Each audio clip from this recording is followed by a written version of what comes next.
కిందటి నవంబర్లో 1/2 కొట్టి 2 ఒక హాఫ్ ఇవ్వకుండా ఏడిపించి మొత్తం జనవరిలో ఇచ్చాడు. అంటే నవంబర్లో హాఫ్ అన్నాడు, ఒక అరకప్పు అన్నాడు, జనవరిలో ఒక అరకప్పు అన్నాడు. అప్పుడు నవంబర్ దగ్గర కొట్టి మొత్తం కలిపి ఫుల్ కప్పు జనవరిలో వేసాడు.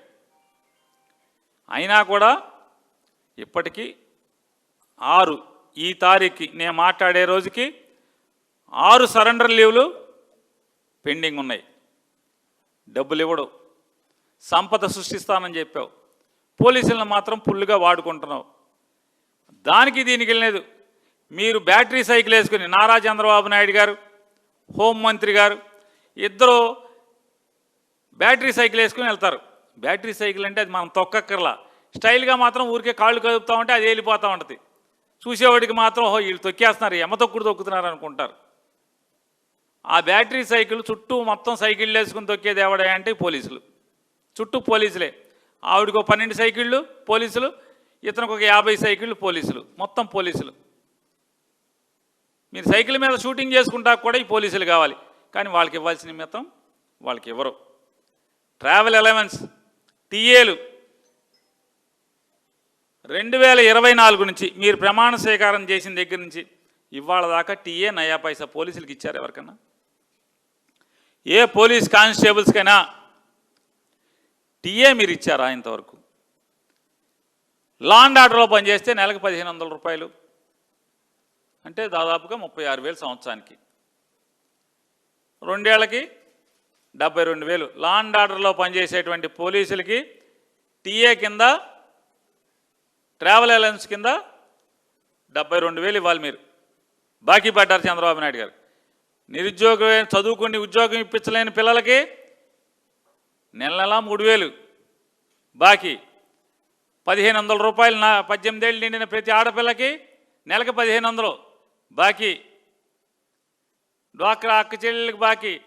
40-50 ఏళ్ళు నిండినటువంటి వెనుకబడిన కులాల వాళ్ళందరికీ పెన్షన్ అది బాకీ. ఇళ్ల స్థలాలు బాకీ. కానిస్టేబుల్స్కి సరెండర్ లీవ్ బాకీ, టీఏ బాకీ. అలాగే ఏపీఎస్పీ కానీ ఏఆర్ కానీ, అంటే AP special, Andhra Pradesh special police లేదా armed reserve, Andhra Pradesh armed reserve, ఈ జిల్లాలో ఉంటుంటారు ఆర్మడ్ రిజర్వ్ వాళ్ళు. వీళ్ళకి టీఏ కింద నెలకి 3,000. నెలకి 3,000 అంటే సంవత్సరానికి 72,000, అంతేనా? కాదు, 36,000. 72,000 వాళ్ళకి 36,000. సంవత్సరానికి 18,000, 36,000, అదొక 36.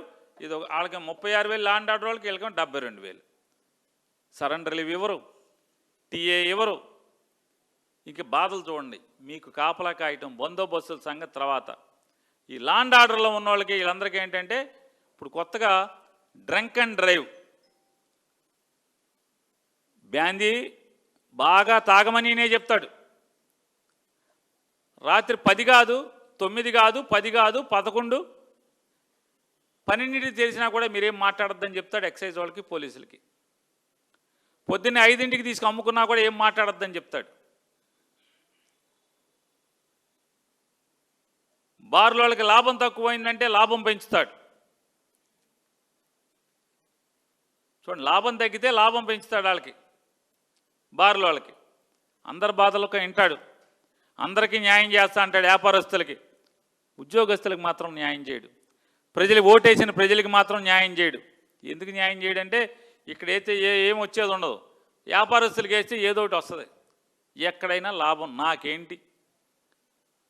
ఇవాళ డ్రంక్ అండ్ డ్రైవ్ పేరు చెప్తే పోలీసు వాళ్ళకి పీడకల్లాగా ఉంది. ఏంటయ్యా అంటే ఈ పోలీసు అందరూ జట్టుగా చేరి కరెక్ట్గా బ్యాందీ షాపు ఎక్కడైతే ఉంటుందో బ్యాందీ షాపులోంచి తలుపులోంచి బయటికి రాగానే అక్కడ కూర్చోవాలి, గొట్టం పెట్టుకుని పోలీసులు, కానిస్టేబుల్స్ అందరూ పెట్టుకుని ఏం చేయాలంటే రోజుకి ఏ పోలీస్ స్టేషన్ అయితే 5 కేసులు, అంటే నోట్లో గొట్టం పెట్టి మందు తాగిన వాళ్ళని పట్టుకోవాలి, బండి తోలుతా పట్టుకుంటే 5 కేసులు కావాలి. రాష్ట్రంలో ఎన్ని పోలీస్ స్టేషన్లు ఉంటే అన్ని పోలీస్ స్టేషన్లో రోజు 5 కేసులు లేకపోతే మాత్రం నువ్వు వీఆర్కి వెళ్ళిపోతావని చెప్తున్నారు సబ్ ఇన్స్పెక్టర్లని, సిఐల్ని. వీఆర్కి వెళ్ళిపోతా అంట రోజుకి, అంటే 50,000 మనిషికి 10,000, 50,000 లేనిదే ఇంటికి వెళ్ళిపోతావు. రోజు ఏంటంటే ఈ పోలీసులు దేవుడు అలో లచ్చన అంట పోలీసులకు ఒక పీడకల్లాగా 5 కేసులు దొరికేదాకా ఇక మామూలు బ్యాందీ షాపుల చుట్టూ తిరుగుతూ ఉండాల్సిందే. ఎప్పుడు 5 కేసులు పూర్తయితేనే అప్పుడు ఇంటికి వెళ్ళాలి.